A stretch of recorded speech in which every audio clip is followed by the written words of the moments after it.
Hey there, friends and enemies, JoPa here again, and today I want to do a somewhat brief recap of the developer livestream for Destiny 2 Episode Revenant Act 2. In case you either missed it or don't have time to watch the full thing, I'm going to go over what I consider the most important parts, but if I miss anything, let me know in the comments below and I'll make sure to pin it so everyone has all the information all in one place. But for now, let me just jump right in. They talked a lot about the brand new Contest of Elders activity, which they described as a combination of a reimagined Prison of Elders from Destiny 1 with the Coil from Destiny 2. And the Coil is one of my favorite activities, so I'm really looking forward to seeing how this all plays out, how replayable it is, and how much loot we're going to get from the Contest of Elders. I know some people might be disappointed that it's not a strictly arena type activity like Prison of Elders from D1, but I do understand why they went in this direction. Give us a bit of nostalgia with that fresh feeling of new content. So, some of the changes they made from the Coil to Contest of Elders. First off, you will know exactly where your team is at with regards to earning rewards in this activity. So you'll start off with Warden's Judgment. That means that the team will have an easier go of it, less traps or puzzles or negative modifiers, and then as you go through, you'll get Warden's Favor times 1, 2, or 3. That will indicate what level of rewards you are at, times 3 being the best.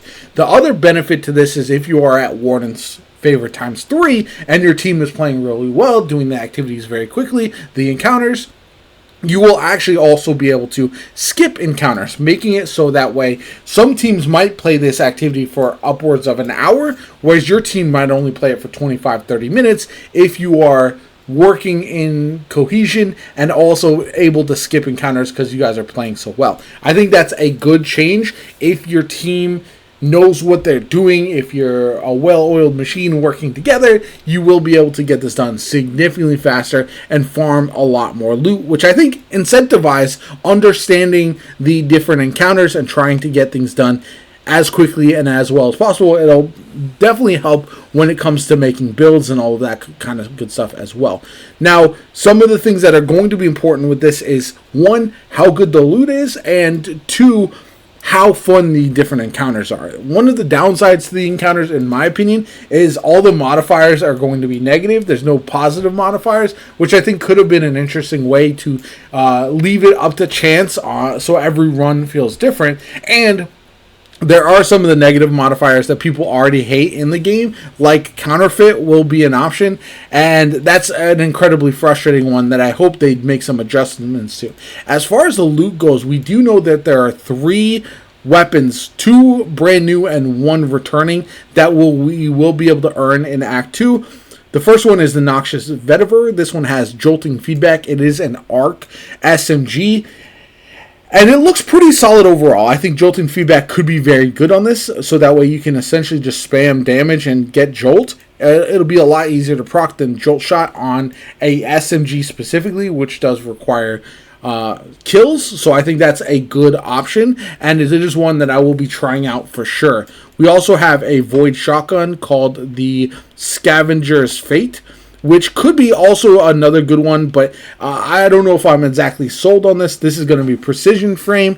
It does have some interesting perks, especially for PvP, that people might like. It is Void as well, so if you're looking for a Void shotgun for your builds, this could be one to add to the mix.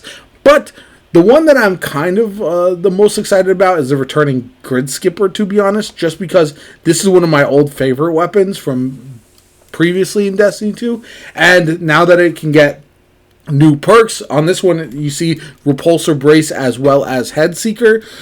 I'm very curious to see how this is going to perform in the current sandbox. I do really want to check out the SMG as well. Shotgun, I'm hit or miss on, but yeah, the Grid Skipper looks like it could be very, very fun. Now, moving forward, they do talk a lot more about the Contest of Elders. We see some old returning bosses from Prison of Elders, like Psylocke the Defiled, one of the most iconic from that time period in Destiny, and I'm really looking forward to that. They did say that the bosses have been reimagined like the rest of the activity just a bit, so you might have some different things to contend with when you're facing them, which I think is a good idea. We also won't have Vex in this activity. Instead, you will have to face off against the Dread, which I think, again, smart. Bring that forward. Also, some of the different side activities that you have to do within each encounter, like find and defeat the rifleman, I think that's fascinating, and will add an extra layer to how much you are playing this activity, how each of these modifiers or activities or changes makes it so that way every run feels unique and different. And I think that's something that's hard to find sometimes in PvE, but I really enjoy when an activity is replayable because it feels like it's not the same as the last time I ran it. So really curious to see how that's going to work out. They also went into a bit about the Dawning, which will be releasing later this year. We do have some Street Fighter cosmetics, which is fun that we got here. I'll show this, the Hadouken. Significantly better. You can throw on Storm Trance. And here, look at that's Blanca. With some of that electricity, right? Yeah, that's kind of sick. Yeah, just really live up that fantasy of being Blanca after all this time. Yeah, this Street Fighter crossover is kind of crazy. I'm really looking forward to that personally. Look at this. Yeah, that's sick. I'm locked in. I might have to snag this. I do want to watch the Hadouken though, real quick, because that's one of the things I'm really looking forward to. Oh, lightning kick. Oh, that's like, tell me that's not really like super dope. Yo, I keep missing the Hadouken. There it is. It's a finisher too. I need that in my life. Yeah, locked in. But yeah, so there's going to be ghost shells. There's going to be a lot of different customizations for the Street Fighter crossover, which I think are really, really cool to look at.